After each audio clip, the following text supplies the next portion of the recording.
seen that increase in our food pantry. We saw a big increase, about 40%, when we moved into a larger facility and increased the number of hours that we were open. With recent food stamp cuts, we anticipate that we'll need to continue to increase our services.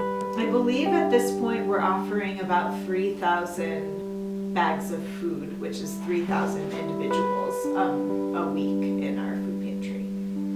Mother Hubbard's Cupboard kind of met a need by having a food pantry that's open daily, that is low barrier. And so for a while we have been known as a food pantry, but what I see happening recently is that we're growing into a community food resource center where people aren't just visiting us for food pantry services, but for workshops, for container gardening classes, for our tool share program where we're lending gardening and cooking supplies in the community. So we've grown a lot, and we're proud to be able to be more than just a food pantry.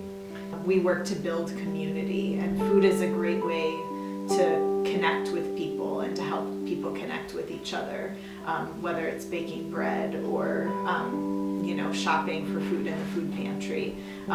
When you create welcoming spaces around food, it serves to get people who may be somewhat isolated because of whatever struggle they're facing to connect with other people and build more of a social network. And so people will come originally in for food assistance, and they are welcome to get 1 bag of food per person in their household per week.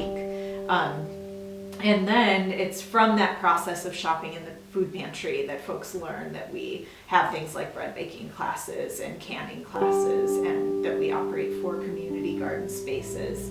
And this spring we're excited to have a lot of food growing on site, so when people are coming for the first time to get food, the first thing they see is gardens full of food. Mother Hubbard's Cupboard has a lot of internships, and we're looking for youth garden, community garden, and tool share interns for the coming season. So anyone who's interested in those programs can contact me, Stephanie at mhcfoodpantry.org.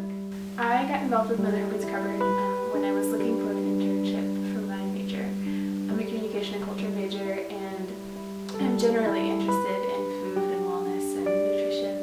So I started looking around town for internships that might accommodate those interests, and Mother Hubbard's Cupboard was the best fit. As a nutrition intern, I offered to teach a class. My class was called One and Done, and it was basically an overview of how to cook all of your food at the beginning of the week so that you can have it mostly cooked or at least prepared throughout the week. During my class, first of all, I made a packet of information for the class, and that is what I spent the bulk of my time preparing.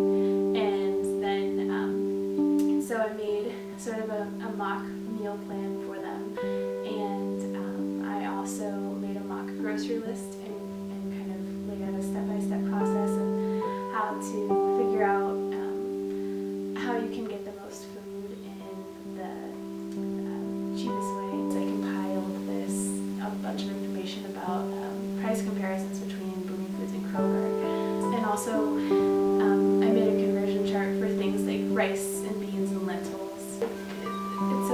It's a place that tries to teach people how to fish, not just give them fish, which is what builds a community. And the people who come in are thankful.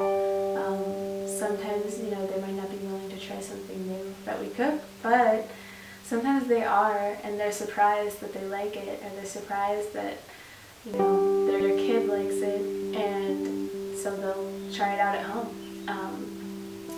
So it's really, one of the most rewarding things, I guess, for me is to see these people really learn something from the hub, or really get something from the hub that they are going to take outside of the hub. One time, there was a woman who came in with her son, and I had made these black-eyed peas, and I spiced them 2 different ways.